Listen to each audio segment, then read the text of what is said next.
ان دونوں ناموں کا مطلب کیا ہے؟ اب ان دونوں ناموں سے ہمیں سبق کیا لینا ہے، یہ ان چیزوں پہ میں روشنی ڈالنے کی کوشش کرتا ہوں۔ دیکھیے، سب سے پہلی چیز، اللہ سبحانہ و تعالی ہماری زندگیوں میں تبدیلیاں لاتا ہے، یعنی کبھی زندگی آسان ہوتی ہے اور کبھی زندگی مشکل ہوتی ہے، مشکلات آتے ہیں، آسانیاں آتے ہیں۔ تو مشکلات جب آتے ہیں، یا تو وہ آپ کو امتحان کے سبب آتے ہیں، یا نہیں تو پھر وہ آپ کو اللہ سبحانہ تعالیٰ کی طرف سے عذاب کی شکل میں آتے ہیں۔ تو یہ ہمیں سمجھنا ضروری ہے کہ ہماری زندگی میں اگر ہمیں کوئی تکلیف ہو رہی ہے کسی وجہ سے، وہ تکلیف یقیناً اللہ سبحانہ و تعالیٰ کی طرف سے ہی ہو رہی ہے، لیکن وہ تکلیف کیوں ہو رہی ہے یہ سمجھنا ضروری ہے۔ کیا وہ ہمارا امتحان ہے یا پھر وہ ہماری سزا ہے؟ دیکھیے، میں میری بات بتا رہا ہوں، ہم جیسے لوگوں کے لیے یہ بات جو ہے اللہ سبحانہ و تعالیٰ مجھے آزما رہا ہے، یہ بات ہم جیسے لوگوں کے لیے اپلیکیبل ہو ہی نہیں سکتا، نہیں ہو سکتا۔ یہ اولیاء اللہ، بزرگان دین، نیک لوگ، صالحین، صدیقین، وہ لیول کے جو لوگ رہتے ہیں ان کے لیے امتحانات ہوتے ہیں۔ اب اکثر لوگ کیا کرتے ہیں، سزا ملتی ہے، پریشانیاں آتی ہے، اب یہ بولتے کہ بہت امتحان چل رہا ہے میرا، اس بات کو ایکسیپٹ کرتے ہی نہیں کہ ہم نے غلطیاں کی، اس کی سزا ہمیں مل رہی ہے۔ کوئی یہ ایکسیپٹ کرنے تیار ہی نہیں ہوتا کہ اسے سزا مل رہی ہے، ہر کوئی یہی بولتا ہے نہیں، اللہ کا امتحان ہے، امتحان چل رہا ہے۔ دیکھیے، امتحان انبیاء کو ہوا ہے، نبی کریم صلی اللہ علیہ وسلم اپنی زندگی میں مشقتیں کرے، وہ امتحان تھا۔ حضرت فاطمہ الزہرا کیسی مشقتیں گزاری، امتحان تھا۔ کربلا امتحان تھا۔ آپ ہسٹری میں جائیے، انبیاء علیہ الصلاۃ والسلام کے ساتھ، حضرت ایوب علیہ الصلاۃ والسلام کے ساتھ، یعقوب علیہ الصلاۃ والسلام، یوسف علیہ الصلاۃ والسلام کے ساتھ امتحانات تھے۔ حضرت یونس علیہ الصلاۃ والسلام، یہ انبیاء تھے، ان کے ساتھ امتحان تھا۔ اور اسی طرح صحابہ کے ساتھ بھی امتحانات ہوئے ہیں، اولیاء اللہ کے ساتھ بھی ہوتے ہیں۔ لیکن ہم جیسے عوام الناس، جو جنرل پبلک ہوتی ہے، اگر آپ مزید ترقی اپنی زندگی میں چاہتے ہو، ہر مشکل کو سزا کے طور پہ دیکھیے تو ترقی کرو گے آپ لوگ۔ یہ میری بات آپ لکھ کے رکھ لیجیے۔ جبھی بھی آپ کی زندگی میں کوئی پریشانی، کوئی تکلیف آئے، کوئی پریشانی، کوئی تکلیف آئے، تو فوراً آپ یہ بیٹھ کے مراقبے میں بیٹھ جائیں، آنکھ بند کر لے، درود پاک پڑھے اور سوچنے بیٹھے کہ مولا مجھ سے ایسی کیا غلطی ہو گئی جس کی وجہ سے یہ میرا نقصان ہو رہا ہے۔ آپ توجہ کے ساتھ درود پڑھ کر آنکھ بند کر کے توجہ کرے ذکر کرتے ہوئے، میں گارنٹی دے رہا ہوں کہ آپ کو آپ کی جو غلطی ہے وہ آپ کے ذہن میں آئے گی۔ جیسے ہی آپ کو غلطی آئے گی ذہن میں، اللہ، آپ فوراً اس غلطی پر توبہ کر لیجئے، اللہ سبحانہ تعالیٰ کی بارگاہ میں رجوع ہو جائیے، معافی مانگ لیجئے۔ جو آپ کی تکلیف پریشانی ہے وہ کچھ ہی دن میں یا فوراً وہ تکلیف ختم ہو جائے گی۔ اکثر لوگ کیا کرتے ہیں، وہ پریشانی کو لے کے اور اتنا پریشان ہوتے ہیں اور ساری دنیا گھومیں گے پریشانی کا حل لے کر، لیکن اللہ سبحانہ تعالیٰ کی بارگاہ میں یہ رجوع ہو کے یہ نہیں کہتے کہ مولا یہ پریشانی مجھ پہ آئی ہے، یقیناً میں سمجھتا ہوں مجھ سے کچھ نہ کچھ غلطی ہوئی ہوگی، یہ میری سزا ہے، اب مجھے بتا کہ میری کیا غلطی ہے، مجھے احساس دلا مولا، میں معافی مانگنے، رجوع کرنے تیار ہوں۔ ہو سکتا ہے کہ آپ نے حقوق العباد میں کوئی غلطی کی ہو یا حقوق اللہ میں غلطی کی ہو۔ حقوق اللہ میں کریں، غلطی ہوئی ہے تو پھر آپ کو توبہ کرنا ہے اللہ کی بارگاہ میں، وہ مسئلہ حل ہو جائے گا۔ حقوق العباد میں کریں گے، یعنی لوگوں کے ساتھ حقوق جو ہوتے ہیں آپ کے، اس میں آپ نے کوئی غلطی کی ہے تو پھر آپ کو جس کو آپ نے تکلیف پہنچائی ہے اس کو جا کے آپ کو معافی مانگنا پڑے گا۔ جب تک آپ معافی نہیں مانگیں گے، آپ لاکھ صلاۃ و توبہ پڑھتے رہے، آپ لاکھ اللہ کی بارگاہ میں گڑ گڑاتے رہیں، آپ کا مسئلہ حل نہیں ہوگا، کیونکہ آپ نے غلطی جو کی ہے اس کی معافی تبھی مل سکتی ہے جب آپ جس کو تکلیف پہنچائے ہیں آپ اس سے معافی مانگو۔ یہ اللہ کا طریقہ ہے، اللہ کا نظام ہے۔ ماں کو تکلیف پہنچائیں گے اور اللہ سے معافی مانگیں گے، اللہ نہیں ماننے والا اس بات کو۔ ماں کو تکلیف پہنچائی ہے تو ماں سے ہی معافی مانگو، اس کے بعد اللہ سے معافی مانگو، اللہ معاف کرے گا۔ آپ دنیا بھر میں والدین کو برا بھلا بولیں گے، اونچی آواز میں بات کریں گے، تکالیف پہنچائیں گے، اپنے بڑے بھائیوں کو بہنوں کو آپ بدتمیزی سے بات کریں گے، اپنے رشتہ داروں میں بڑوں سے بے ادبی کریں گے، اور پھر آپ اللہ کی بارگاہ میں روتے بیٹھیں گے، تو یہ مسئلہ حل نہیں ہونے والا ہے اس سے۔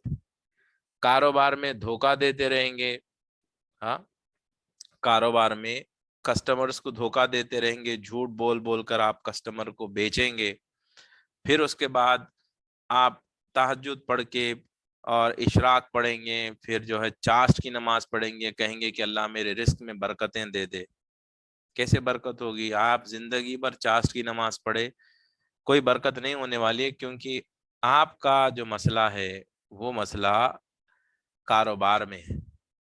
آپ وہاں غلطی کر رہے ہو، پھر آپ معافی یہاں مانگ رہے ہو، اس سے مسئلہ حل نہیں ہونے والا ہے۔ تو یہ بات آپ اچھی طرح نوٹ کر لے کہ اس وقت بھی اگر آپ کے زندگی میں آپ کے کاموں میں رکاوٹیں آ رہی ہیں، کوئی نہ کوئی رکاوٹ، جاب نہیں ملتی آپ کو، یا آپ کو کوئی تکلیف پریشانی ہے، کوئی بیماری ہو گئی ہے، یا صحت ٹھیک نہیں ہو رہی ہے، کوئی نہ کوئی ڈپریشن کا شکار ہو گیا ہو، کوئی نہ کوئی معاملہ ہو، بیٹھ کر آپ مراقبہ کرے، اللہ سبحانہ تعالیٰ سے رجوع ہو کے سوچے کہ میں نے ایسی کون سی غلطیاں کی ہوگی جس کی وجہ سے میرے ساتھ ایسے ہو رہا ہوگا۔ اور اکثر دیکھیے، آپ جو ٹائپ کی تکلیف آپ کو ہوتی ہے، آپ کی غلطی اس سے ریلیونٹ ہوتی ہے اکثر۔ جیسے آپ کے کچھ نقصان ہو گیا، گھر میں کوئی چیز کا لاس ہو گیا، تو آپ دیکھیں گے تو غلطی جو ہے کہیں نہ کہیں پیسوں کے معاملے میں آپ نے غلطی کی ہے جس کی وجہ سے آپ کا نقصان ہوا ہوتا ہے۔ یہ تھوڑا بہت ریلیونس ایسے ہوتا ہے، مگر آپ یہ ذہن میں لے کے چلیے۔ ہاں، یہ بھی پاسبل ہے کہ کچھ بندے اگر اللہ کے فضل و کرم سے نفس ملہمہ کے مقام پہ پہنچ گئے ہوں۔ نفس ملہمہ وہ مقام ہے جس میں ایک چھوٹے درجے کا ولی بھی کہتے ہیں ایسے بندوں کو۔ اگر وہ بندہ وہ مقام پہ پہنچا ہے، اس کو اللہ نے نعمت دی ہے، تو ہو سکتا ہے اس کے ساتھ امتحان ہو، ٹرائل ہو۔ اب اس کو کیسے پہچانے کہ یہ میرا امتحان چل رہا ہے؟ ویسے تو نفس ملہمہ والا بائی ڈیفالٹ کچھ کمی پیشی ہو تو تہجد میں ڈیلے ہو گیا، تہجد میں دیر سے اٹھ گیا، تو وہ فوراً روئے گا کہ مولا مجھ سے کیا غلطی ہو گئی۔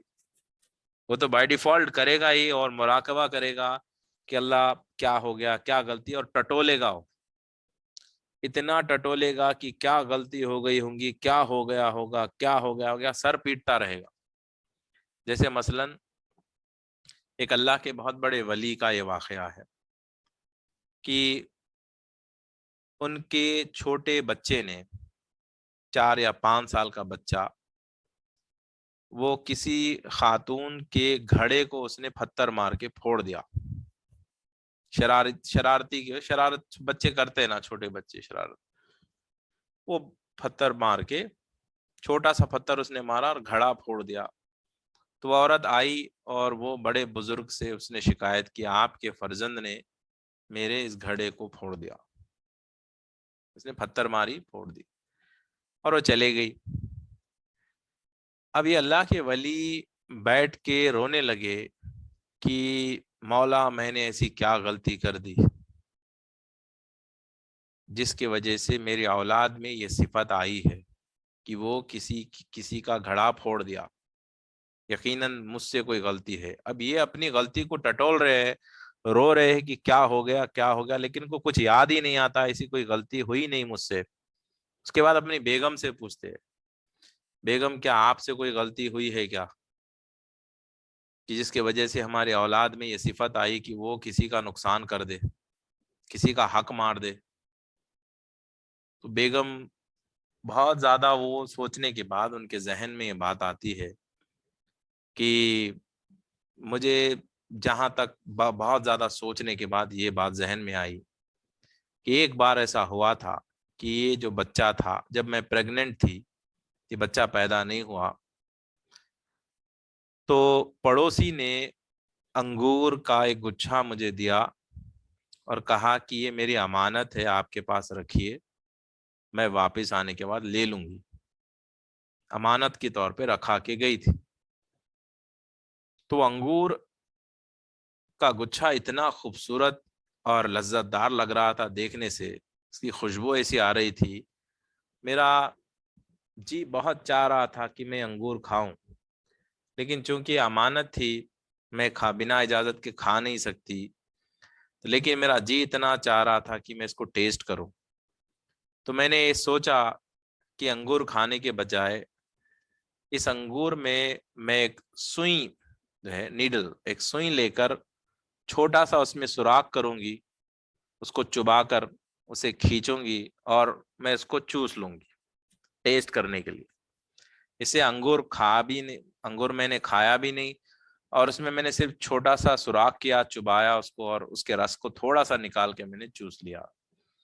یہی میں نے کیا تھا، بس اس کے سوا میں نے کچھ نہیں کیا۔ تو وہ اللہ کے ولی رونے لگے کہ دیکھو، تم نے ایک انگور میں سوراخ بنایا، تم نے کسی کی امانت تھی وہ، اس میں تم نے چھوٹا سا سوراخ بنایا، تو ہماری اولاد ایک کسی کی امانت، کسی کا گھڑا تھا، اس میں اس نے سوراخ بنا دیا۔ دیکھیے کیسے ریلیونٹ ہے یہ۔ تو ماں نے کی غلطی، اس کا نتیجہ اولاد میں اس طرح سے نکل کے آیا۔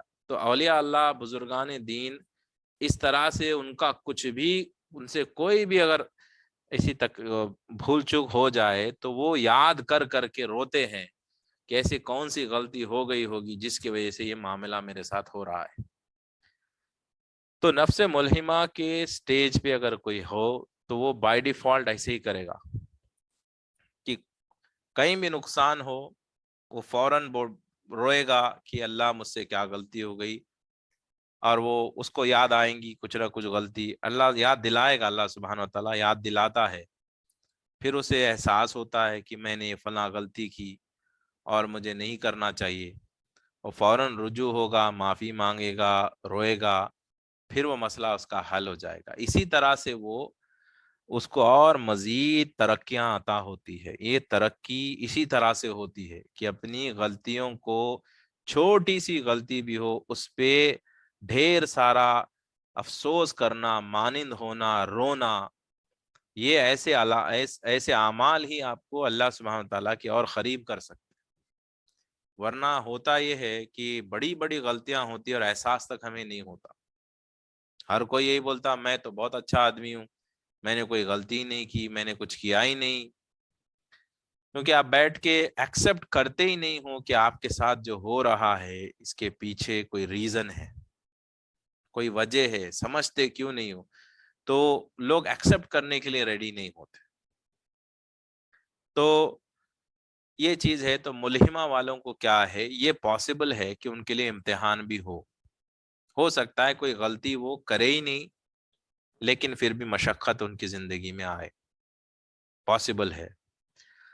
تو یہ کیسے وہ پہچانے کہ یہ مشقت ہے، یہ امتحان ہے؟ تو اس کا آسان طریقہ یہ ہے کہ اللہ سبحانہ و تعالیٰ اگر آپ کو امتحان میں ڈالتا ہے تو وہ جو بھی پریشانی آپ کو آتی ہے، اس پریشانی کی وجہ سے آپ اللہ سبحانہ و تعالیٰ کے اور قریب ہو جاؤ گے، یعنی آپ کی پریشانی بھی ایسی رہے گی کہ اس سے آپ اللہ سے دور نہیں ہوں گے، اور قریب ہو جائیں گے، اور روئیں گے، اور اس کی بارگاہ میں گڑ گڑائیں گے، اور تہجد پڑھو گے، اور ذکر کرو گے۔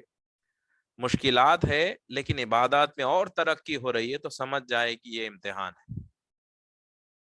تو اللہ ایسا امتحان نہیں لیتا ہے جس میں آپ کو عبادت سے محروم کر کے، نہیں، عبادت سے محروم کرنا سزا ہے، سزا ہے، اور عبادت میں اضافہ کرنا ہے، تکالیف بھی ہو لیکن اضافہ ہو رہا ہے تو سمجھ جائیے کہ یہ آپ کا امتحان ہے، اس میں ڈٹے رہیے۔ یقیناً امتحان زیادہ وقت تک نہیں رہے گا، اس کی ایک مدت رہے گی، اس کے بعد پھر اللہ سبحانہ و تعالیٰ آپ کو بست کی کیفیت میں لائے گا انشاءاللہ۔ دوسری چیز یہ ذہن میں رکھے کہ ہماری زندگی اور موت، یہ چیز بھی ایک امتحان ہے کہ اللہ سبحانہ و تعالیٰ نے ہمیں زندگی اور موت دی ہی اس لیے ہے تاکہ وہ ہمیں آزمائے۔ زندگی کیا ہے؟ ایک بست ہے، اور موت کیا ہے؟ قبض ہے۔ تو اللہ سبحانہ و تعالیٰ زندگی دے کر ہمیں کشادہ کرتا ہے، ہماری لائف کو اضافہ کرتا ہے، کشادہ کرتا ہے، پھر ہمیں موت لا کر اس کو ختم کر دیتا ہے۔ تو یاد رکھیے کہ یہ زندگی، اور ہمیں اللہ سبحانہ تعالیٰ نے زندگی اور موت اس لیے نہیں دی کہ ہم یہ دنیا میں آئے اور جو ہے دنیائی معاملات کو انجام دے کے چلے جائے۔ ہمارا یہ ہرگز مقصد نہیں ہے کہ ہم ہماری لائف کو انجوائے کرے، لائف کو انجوائے کرے، جیسے لوگ آج کل کہتے ہیں انجوائے کرو، جوانی ہے، اب نہیں کرو گے تو کب کرو گے۔ ہم یہاں پر انجوائے کرنے کے لیے نہیں آئے، یہ صاف اپنے آپ کو سمجھا لیجئے، اور لوگوں کو جب آپ سمجھائیں گے تو یہ اچھی طرح سے ان کے ذہن میں بٹھانے کی کوشش کرے کہ یہ ایک بہت بڑا دھوکہ ہے جو زمانہ ہمیں دے رہا ہے، یہ کہہ کر کہ یہ زندگی میں آپ کو انجوائے کرنا ہے، اور انٹرٹینمنٹ کے نام سے ٹیلی ویژن، ٹی وی، میوزک، فلمیں، ڈرامے، ناچ گانا، عیاشیاں، شراب، نشہ، یہ سب چیزیں یہ لوگ انجوائمنٹ کے نام پہ ان لوگوں نے اس کا ایجاد کیا، اور زندگیاں لوگوں کی دنیا اور آخرت تباہ ہو رہی ہے اس سے۔ ہم یہاں پر انجوائے کرنے کے لیے نہیں آئے، ہمارا مقصد بالکل کلیئر ہے، ہمارا مقصد معرفت الہی ہے، ہم اللہ سبحانہ و تعالیٰ کو جاننے کے لیے، پہچاننے کے لیے پیدا ہوئے۔ کون ہے ہمارا رب؟ کیا صفات ہے اس کے؟ اور اس کو جان کے اس کی تعریف بیان کرنا، اس کی حمد و ثنا کرنا، اس کی عبادت کرنا، یہی ہمارا مقصد ہے اور کچھ نہیں۔ ہم اس لیے آئے ہیں بس۔ اب یہ عبادات میں، یہ ذکر میں، اور یہ معرفت الہی کے راستے میں، چونکہ ہمیں اپنے آپ کو صحت مند رکھنا بھی ضروری ہے، ہمارے جسم کے کچھ تقاضے ہیں، اس کو یقیناً ہمیں انجام دینا ضروری ہے، جیسے کہ بھوک اور پیاس کو مٹانا ضروری ہے، آپ کا سر ڈھکنے کے لیے چھت چاہیے، آپ کو جسم کو ڈھکنے کے لیے کپڑا چاہیے، تو یہ سارے ضروریات ہیں آپ کے زندگی کے۔ تو یہ ضروریات کو پورا کرنے کے لیے آپ کو کاروبار کرے یا نوکری کرے، دنیا کا مال آپ کو کمانا ہے۔ اگر اللہ سبحانہ و تعالیٰ نے آپ کے کاروبار میں ترقی اتنی دے دی کہ وہ اس نے اتنا کشادہ کر دیا کہ آپ کو مالدار بنا دیا، تو پھر آپ کا یہ فرض ہے کہ وہ مال اللہ کی راہ میں خرچ کرتے رہے، کیونکہ وہ مال دے کر بھی آزماتا ہے۔ ہرگز ہرگز ہمارا یہ مقصد نہیں ہے کہ ہم یہاں پر آ کے بہت بڑے پیسے والے بن جائے، یہ مقصد نہیں ہے۔ اللہ بنا دے گا، یہ اور بات ہے۔ ہمارے کریئر کو ایسا پریورٹی نہیں دینا ہے کہ میں بہت کروڑ پتی بن جاؤں گا، بہت ارب پتی بن جاؤں گا۔ مجھے نوکری یا کاروبار اس لیے کرنا ہے کہ مجھے میرے فرائض انجام دینا ہے، بیوی بچوں کو دیکھنا میری ذمہ داری ہے، میں ان کو پالتا پوستا ہوں، اللہ دیتا ہے اور میں جو ہے پہنچاتا ہوں، یہ میرا کام ہے۔ آپ کے 16 گھنٹے 20 گھنٹے محنت کرنے سے آپ کروڑ پتی نہیں بن سکتے، اچھی طرح سے ذہن میں بٹھا لیجئے۔ آپ مالدار اللہ سبحانہ تعالیٰ الباسطو اگر آپ کے رزق میں کشادہ کرے گا تو آپ 4 گھنٹے کام کر کے بھی کروڑ پتی بن سکتے ہیں۔ اگر اللہ آپ کے رزق میں قبض کر رہا ہے تو پھر آپ 24 گھنٹے کام کرتے رہے، قبض میں ہی رہیں گے۔ تو آپ کے محنت کرنے سے اس سے کوئی ریلیشن شپ نہیں ہے اس کا، آپ کا مالدار بننا، پیسے والا بننا، آپ کے محنت سے کوئی ریلیشن شپ اس کا نہیں ہے۔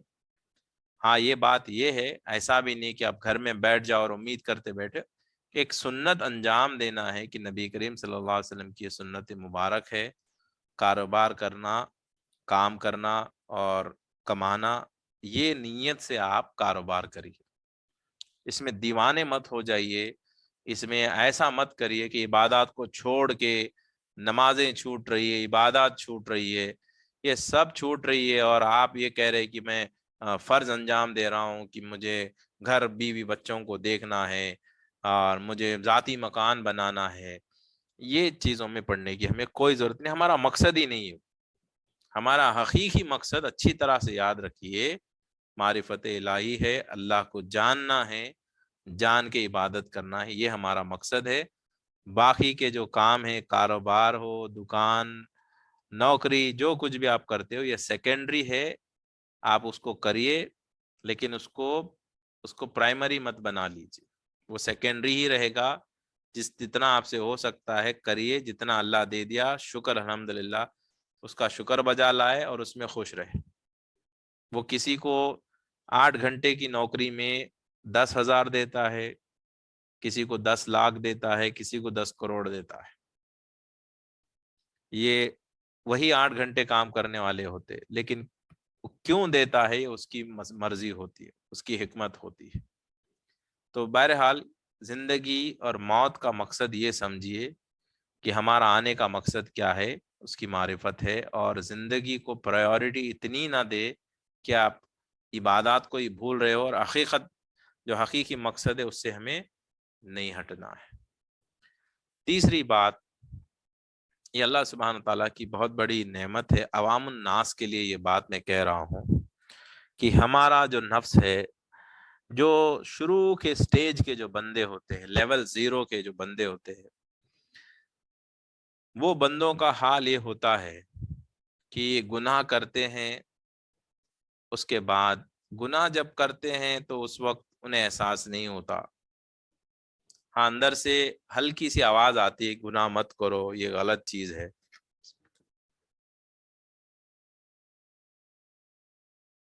لیکن وہ گناہ کر دیتے ہیں۔ اس کے بعد پھر وہ رونے بھی لگتے ہیں کہ یہ گناہ مجھ سے کیوں ہو گیا، نہیں کرنا چاہیے تھا مجھے۔ ایسا جو اب اللہ کے فضل سے جو میرے اسٹوڈنٹس جن کو میں نے ریسنٹلی لیول 2 کے ذکر کے لیول 2 کے پوزیشن میں نے ڈالا ہے، ان کو اس بات کا بالکل بخوبی احساس ہوگا کہ جب وہ واپس اپنی پرانی زندگی کا سوچیں گے تو انہیں ان چیزیں، یہ باتیں یاد آتی ہوگی کہ وہ گناہ کرنے وقت وہ روک نہیں پاتے تھے اپنے آپ کو، اور بعد میں روتے بھی تھے۔ اب ماشاء اللہ ان کا یہ پوزیشن ہے کہ وہ گناہ کا خیال، تصور، گناہ کرو، ایسے معاملات ان سے نہیں ہوتے، ذہن میں یہ باتیں نہیں آتی۔ اب یہی دن رات ذکر کرے، اذکار کرے۔ اب ان کے گناہ و غلطیوں کا لیول الگ ہو گیا کہ اب کچھ تہجد میں کچھ چھوٹ جائے یا دیر سے اڑ جائے، وہ ان کو گناہ نظر آتا ہے۔ وہ جیسے پہلے گناہ کرتے تھے ویسے گناہ کرنا اب وہ تصور میں بھی نہیں آتا ان کے۔ تو لیکن جو لوگ لیول 0 کے ہیں ان کو یہی ہوتا ہے کہ غلطیاں کرتے ہیں پھر رونے لگتے ہیں۔ یہ ایسا کیوں ہوتا ہے؟ یہ رونا، یہ غلطی گناہ کرنے کے بعد گناہ کا احساس ہونا، یہ بھی اللہ کی بہت بڑی نعمت ہے، اور یہ نفس لوامہ کی علامت ہے کہ لوامہ ہمیں رلاتا ہے۔ اگر یاد رکھیے، اگر یہ نہ ہوتا کہ گناہ کرنے کے بعد آپ کو افسوس بھی نہ ہوتا تو لوگ تو گناہ کرتے ہی چلے جاتے، کبھی افسوس ہی نہ کرتے۔ کہ اللہ سبحانہ و تعالیٰ کا یہ کتنا بڑا کرم ہم پہ ہے کہ وہ کم از کم ہمیں احساس تو دلاتا ہے کہ یہ غلطی ہے، یہ تمہیں نہیں کرنا چاہیے تھا۔ اور یہ کس کے ساتھ ہوتا ہے؟ یہ انہی بندوں کے ساتھ ہوتا ہے جن کے دل زندہ ہو۔ کچھ ایسے بھی بندے ہوتے جن کے دل مردہ ہو جاتے، جیسے میں نے اس سے پہلے کے سیشنز میں بتایا، وہ گناہ کرتے کرتے کرتے اتنے برے سٹیج میں چلے جاتے ہیں کہ ان کا دل مردہ ہو جاتا ہے۔ اب ان لوگوں کو گناہ کرنے کے بعد احساس بھی ہونا بند ہو جاتا کہ میں نے گناہ کیا ہے۔ وہ سب کو سمجھ میں ہی نہیں آتا کہ غلطی، اگر آپ سمجھانے بھی بیٹھے وہ اٹھ کے چلے جائیں گے، ان کے کچھ سمجھ میں نہیں آئے گا یہ کیا بول رہا ہے۔ گھر میں ناچ گانا ہوگا، ناچنے والوں کو گھر پہ بلا کے نچائیں گے، وہ لوگ خود ناچیں گے، اور شادی میں ولیمے کا نام، شادی کے نام پہ جو ہے ناچنے والی عورتوں کو بلائیں گے، وہ سٹیج پہ نچائیں گے، خود بھی ناچیں گے، اور اس میں اتنا مزہ لے لے کے ناچیں گے، اتنا خوش ہوں گے اور تعریفیں کریں گے کتنی اچھی دعوت ہم نے کی۔ یعنی ان لوگوں کو اس بات کا احساس تک نہیں ہوگا کہ ہم نے غلطی کی ہے۔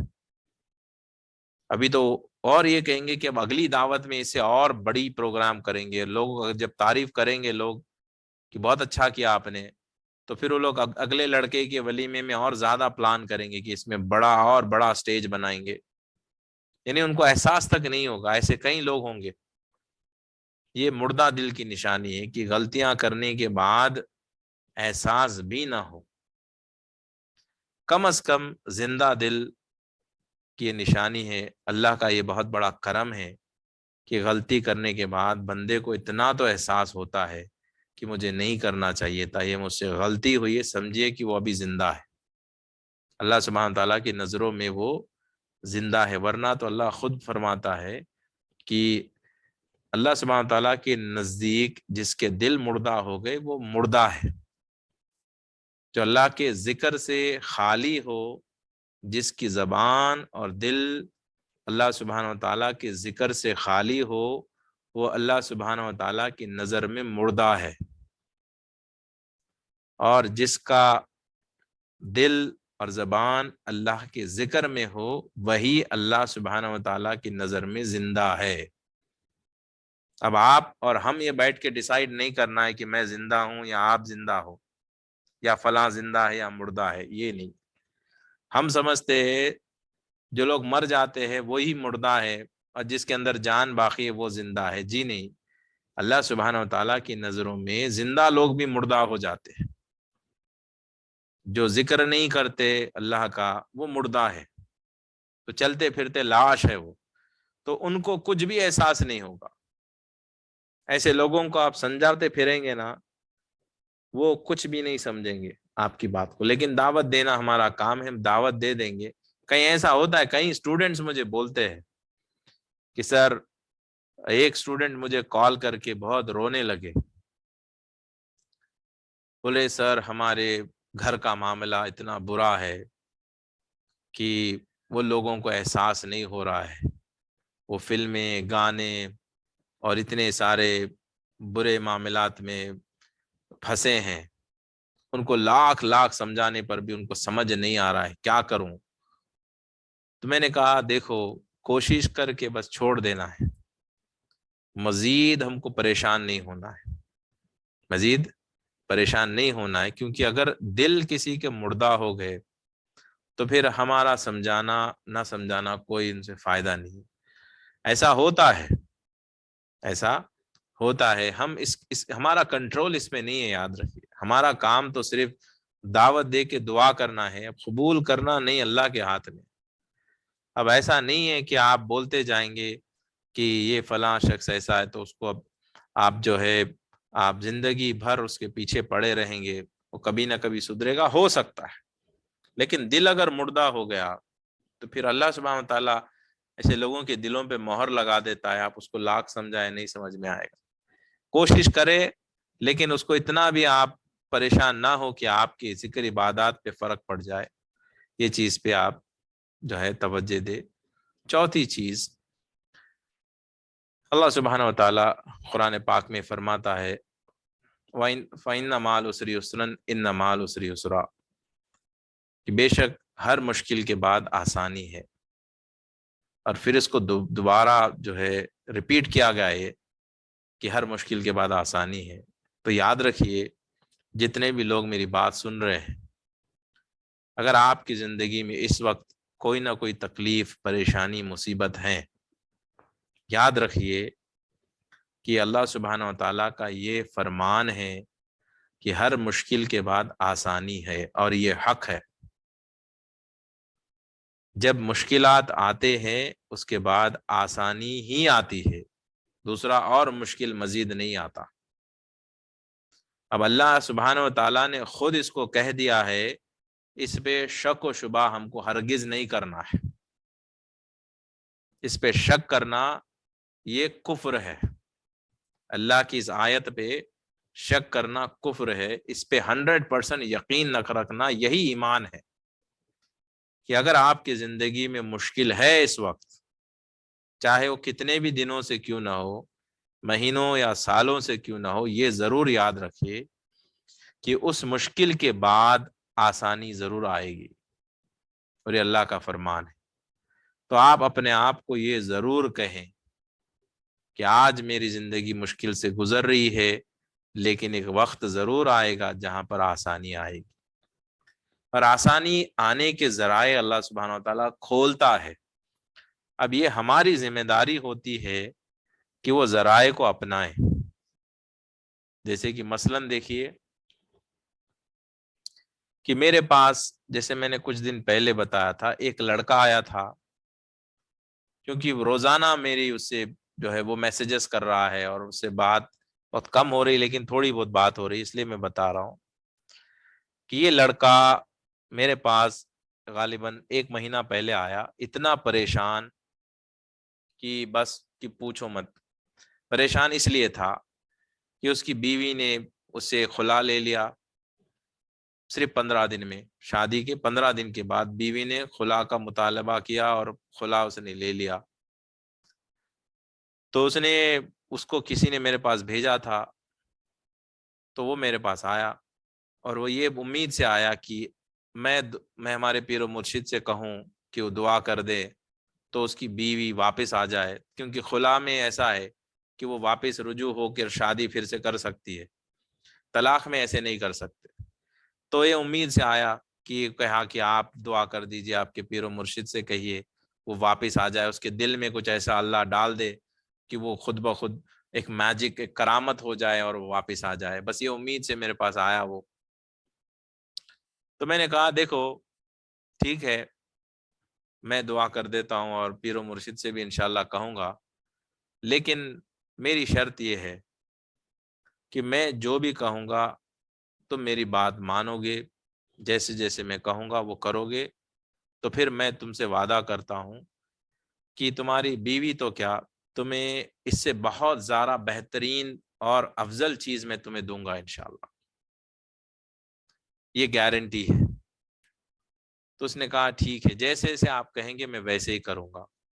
تو پہلے تو میں نے پوچھا کہ تم نماز پڑھتے ہو روزانہ 5 وقت کی؟ اس نے کہا کہ نہیں، مجھے نماز میں نہیں پڑھتا، صرف جمعے کے دن نماز پڑھتا ہوں۔ میں نے کہا سب سے پہلا کام تو تم کو 5 وقت کی نماز پڑھنا ہے، دوسری چیز تمہیں تہجد میں اٹھنا ہے، 4 بجے اٹھو، تہجد پڑھو، تیسری چیز تمہیں یہ ذکر کرنا ہے۔ میں نے اس کو بڑی ذکر تو نہیں دی، میں نے اس کو صرف شروعات میں درود کا ہی ذکر دیا، کہا کہ تم درود پڑھو صرف، اور اسے درود پڑھنا بھی نہیں آ رہا ہے، میں نے کہا چھوٹی سی درود پڑھ لو، اتنی یہ درود پڑھو، اور تھوڑا سا مراقبہ میں نے اس کو بتایا، بس اتنا ہی کرو اور دوسرا کچھ مت کرو۔ اس نے کہا ٹھیک ہے۔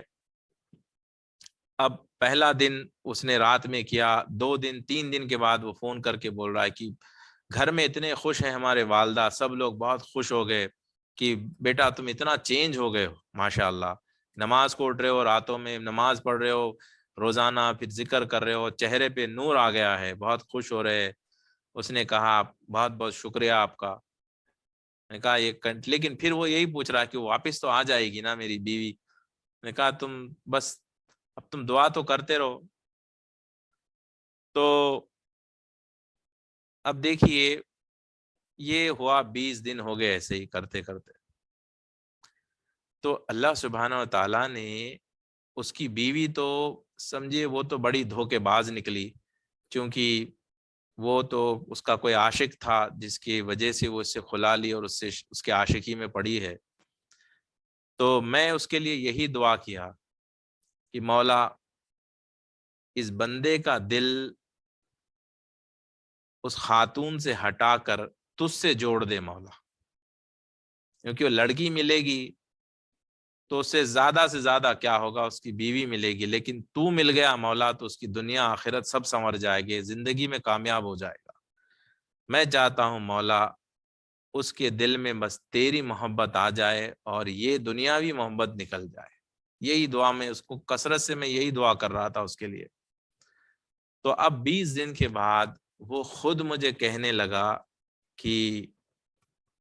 کہا کہ بھیا اب مجھے میری وہ بیوی نہیں چاہیے، میں چاہتا ہوں کہ کوئی دیندار ذکر کرنے والی لڑکی سے میں شادی کروں، کیونکہ اگر وہ آئے گی تب بھی میری زندگی برباد کرے گی، کیونکہ اس کو ذکر کرنا پسند نہیں ہے، اس کو نماز پڑھنا پسند نہیں ہے، اسے فلمیں گانے ڈرامے پسند ہے. تو پھر میں تو پریشان ہو جاؤں گا، میں تو ذکر نہیں کر پاؤں گا. اگر وہ آ جائے گی تو میں کہوں گا کہ بھیا آپ کچھ دعا میں تبدیلی کر دیجئے، اب یہ دعا مت کریے کہ وہ آئے، اب یہ کریے کہ مجھے ایسی بیوی ملے کہ جو ذکر کرنے والی. اس نے خود کہہ دیا. اب دیکھیے اللہ سبحانہ و تعالیٰ نے کس طرح سے اس کے ذہن کو بدل دیا، کس طرح سے ذہن کو اللہ سبحانہ و تعالیٰ نے بدل دیا. تو ہماری زندگیوں میں اس طرح کے آسانیاں اللہ سبحانہ و تعالیٰ ہمیں ایسے موقع عنایت کرتا ہے. تو اگر یہ لڑکا میری بات نہ مانتا، یہ موقع تھا اس کے لیے اللہ کی طرف رجوع ہو کے اللہ سے جڑنے کا موقع تھا. میرے ساتھ صرف اس نے مشکل سے آدھا گھنٹہ میری اس کی بات ہوئی. آدھے گھنٹے میں اس کی زندگی کا پنا اللہ سبحانہ تعالیٰ نے ایسے پلٹا کہ وہ اس کی عمر تو شاید 25 سال ہوگی، 20-22 سال کا ہوگا لڑکا ہو. اس نے اپنی اتنی زندگی میں وہ کبھی نمازی بن نہیں سکا، تہجد گزار بن نہیں سکا. اللہ نے ایسے پنا پلٹا اس کا کہ وہ ماشاء اللہ ابھی نماز پنجگانہ بھی پڑھ رہا ہے، تہجد بھی پڑھ رہا ہے اور ذکر بھی کر رہا ہے، اور اس میں ترقی ہو رہی ہے. تو اگر وہ موقع وہ بچہ موقع اگر میری بات نہیں مانتا، کیونکہ وہ بات میری نہیں تھی، اللہ کی طرف سے ہی تھی، وہ سبحانہ و تعالیٰ کی طرف سے، اگر اس بات کو اگنور کرتا اور وہ چلا جاتا تو پھر وہ اسی کی بربادی تھی. اور وہ لڑکی کی یادوں میں ہی روتے روتے مر جاتا شاید، یعنی مر جاتا ان دا سینس اب وہ اسی میں پاگل ہو جاتا، کیونکہ وہ حرکتیں بھی ایسی کر رہا تھا، ہر بات میں اس کا نام لے رہا تھا، وہ ایسی تھی، وہ ایسی تھی، وہ ایسے بات کرتی تھی، ایسے مسکراتی تھی، یعنی دیوانہ ہو گیا تھا وہ. اب وہ ساری چیزیں چلے گئی، ابھی وہ ساری چیزیں چلے گئی. تو یہ موقع اللہ سبحانہ وتعالی ہم سب کی زندگی میں دیتا ہے. اب آپ کو وہ موقع کو غنیمت جان کے دونوں ہاتھوں سے اگر آپ اس کو تھامیں گے تو پھر آپ کامیاب ہو جاؤ گے. اور ایسے کئی میرے اسٹوڈنٹس ہیں، ایک نہیں، یہ بچہ تو میں چھوٹی مثال دوں، ایسے کئی میرے اسٹوڈنٹس، میرے بھائی، میرے رشتہ داروں کے ساتھ یہ معاملات ہوئے ہیں، جن لوگوں کی زندگی کبھی کبھی 5-10 منٹ کی بات میں زندگی پلٹ گئی.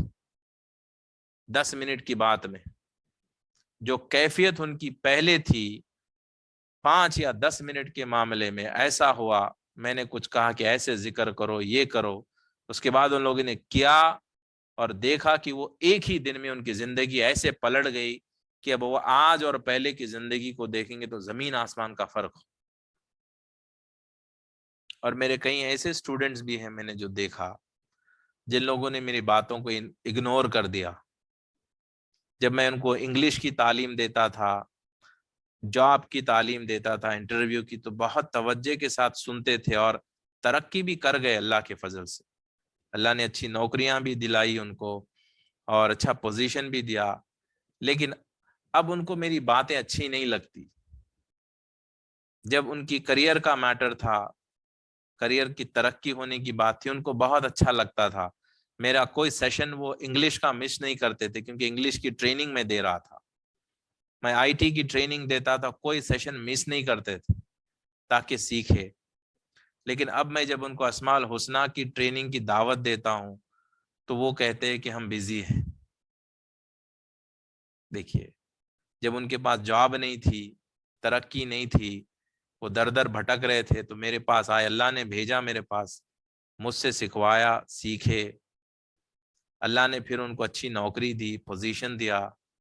آج اللہ کے نام کے لیے سننے کے لیے ان کے پاس ٹائم نہیں ہے۔ دیکھیے، تو جب تک آپ کو نوکری نہیں تھی، آپ کے پاس ٹائم ہی ٹائم تھا دنیاوی تعلیمات لینے کے لیے۔ آج جب اللہ نے اتنا نوازا ہے آپ کو، آپ آرام سے بیٹھ کے 1 گھنٹہ آپ سیشن سن سکتے ہو، لیکن آپ کے پاس وہ ٹائم نہیں۔ ٹی وی دیکھیں گے، فلمیں دیکھیں گے، گھومیں گے پھریں گے، سب کے لیے ٹائم نکلے گا، لیکن آپ وہی استاد کے پاس جس کے پاس آپ نے دنیاوی تعلیمات لے کے ترقی کی، آج وہی استاد کی تعلیم آپ دینی معاملات میں آپ کے پاس لینے کے لیے ٹائم نہیں ہے۔ تو ایسے غافل بھی میرے اسٹوڈنٹس ہیں، ایسا نہیں کہ ہر میرا اسٹوڈنٹ ہی کامیاب ہو رہا ہے، کیونکہ اس میں میری کوئی، میں یہی بتانا چاہ رہا ہوں کہ اس میں میری کوئی قابلیت یا وہ نہیں، اس میں آپ کے اوپر ڈیپینڈ کرتا ہے کہ میرا کام تو ہے تقسیم کرنا۔ اللہ سبحانہ و تعالیٰ پیر و مرشد کے ذریعے سے جو نعمتیں دے رہا ہے وہ مجھے مل رہی ہے، میں صرف بانٹ رہا ہوں۔ اب لینا نہیں لینا آپ کے ہاتھ میں، جو لے لیا وہ کامیاب ہو گیا، جس نے اگنور کر دیا پھر اب اللہ اس کا بھلا کرے، یہ معاملہ ہو، وہ پتہ نہیں دنیا میں ہی گھوم کے رہ رہے وہ لوگ۔ تو یہ بات آپ ذہن میں رکھیے۔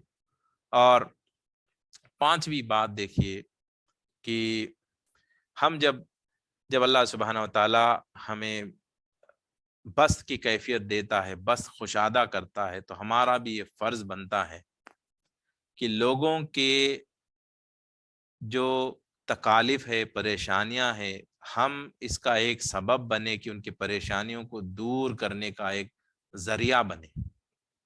یہ چیز آپ کو یہ نیتیں آپ کرے کہ مولا کوئی پریشان ہو، اس کی پریشانی کو دور کرنے کا مجھے ایک ذریعہ بنا۔ اگر آپ دعا کریں گے، نیت کریں گے، تو کوئی نہ کوئی ذریعے سے اللہ سبحانہ و تعالیٰ آپ کو کسی کی تکلیف دور کرنے کا ذریعہ بنا سکتا ہے۔ آپ کو بننا چاہیے، ضروری نہیں ہے کہ پیسوں کا ہی معاملہ ہو۔ کبھی کبھی تو ایسا ہوتا ہے کہ آگے والا پریشان ہوتا ہے، آپ کے صرف اتنا کہہ دینا کہ ہر مشکل کے بعد آسانی ہے، فَإِنَّ مَعَ الْعُسْرِ يُسْرًا، إِنَّ مَعَ الْعُسْرِ يُسْرًا، یہ آیت پڑھنے پر بھی ہو سکتا ہے کہ وہ آگے والا جو اتنا پریشان تھا، صرف یہ سن کر اس کی ساری پریشانی دور ہو سکتی ہے۔ تو آپ نے اس کو بست سے، آپ نے اس کو قبض سے بست میں لا لیا، آپ ایک ذریعہ بن گئے۔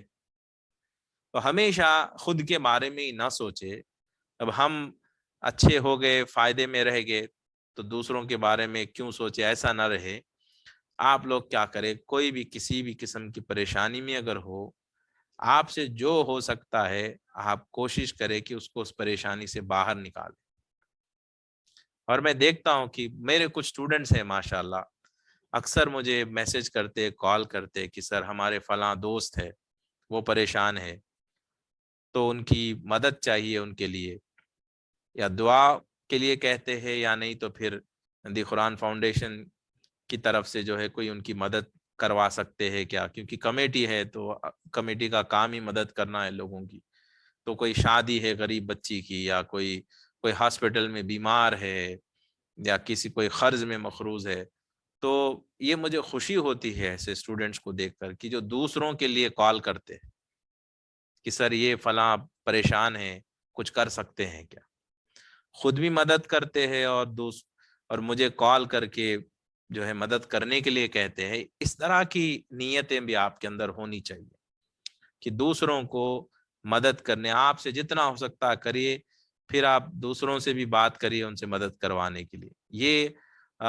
یہ کوشش ہمیں کرنا ہے۔ اور آخری بات کہ ہم جب دعوت بھی دیتے ہیں لوگوں کو، تو یاد رکھیے اس میں بھی قبض اور بسط دونوں کیفیات میں بات کرنا ضروری ہے۔ یعنی ہم صرف اللہ کی رحمت کے بارے میں ہی بات کرتے ہی رہ گئے تو پھر وہ گناہ سے باز نہیں آئے گا. وہ سمجھے گا کہ اللہ معاف کرے گا، بڑا رحمان ہے، رحیم ہے، تو گناہ ہی کرتا جائے گا. پھر اس کو دونوں چیزیں بتانا ضروری ہے کہ اللہ رحم کرتا ہے، معاف کرتا ہے، لیکن اللہ سزا بھی دیتا ہے. اللہ سزا بھی، تو سزا کے بارے میں بھی بتائے اور رحمت کے بارے میں بھی بتائے. تو امید بھی دلانا چاہیے کہ اللہ معاف کرے گا، معاف کر دے گا، لیکن ڈرانا بھی چاہیے کہ اللہ سزا بھی دے گا. تو بیلنس رکھنا ضروری ہے دعوت میں. کچھ لوگ کیا کرتے، صرف جہنم کے بارے میں ہی بولتے چلے جاتے. وہ آدمی اتنا ڈرے گا کہ پھر وہ نا امید ہو جائے گا کہ اب سزا تو ہوگی ہی ہوگی، سمجھے گا وہ. اور کچھ لوگ جنت کے بارے میں اتنا ہی بات کرتے چلے جاتے کہ اب تو بس وہ جنت کے خوابوں میں ہی رہتا ہے، وہ ڈرے گا نہیں. بیلنس کرنا ضروری ہے. جنت کی نعمتیں بھی بولیے، اللہ کی رحمت کے بارے میں بھی بتائیے، پھر ساتھ میں اللہ عدل بھی کرے گا، اللہ جلال بھی ہے، اللہ قہار بھی ہے، یہ باتیں کہیں جہاں پہ اللہ سبحانہ وتعالیٰ سزا بھی دے سکتا ہے. اس طرح کا بیلنس کرتے رہے.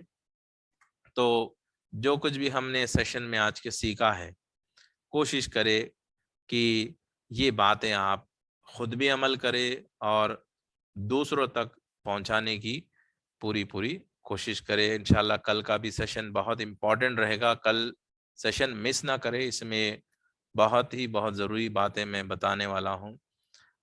الخافض والرافع دو ناموں کا ذکر انشاءاللہ ہوگا، لیکن اس میں بہت اہم باتیں، نبی کریم صلی اللہ علیہ وسلم کی تعظیم اور وہ تعظیم کے تعلق سے بھی باتیں ہوں گی. تو کوشش کرے زیادہ لوگوں کو دعوت دے اور یہ جو سنا ہے دوسروں تک پہنچانے کی کوشش کرے. دعا کر لیتے ہیں. الحمدللہ رب العالمین، اللہم صلی علی سیدنا محمد وعلی آلہ وازواجہ واہل بیتہ وصحبہ واولیاء امتہ افضل صلواتک وعدد معلوماتک وبارک وسلم.